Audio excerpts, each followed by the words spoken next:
Jesus is in this place. He said in His word, where 2 or 3 are gathered in His name, He is there in the midst of it all. You are lucky today. You have the Lord Jesus in your midst today, in the name of Jesus.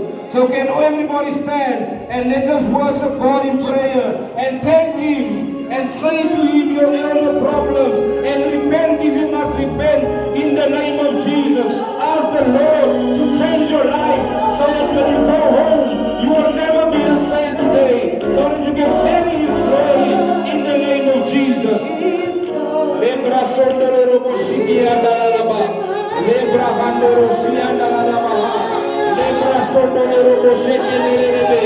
Lebro shikia dalalaba. Mambro shekelelebe shia dalalaba. Thank you, Heavenly Father.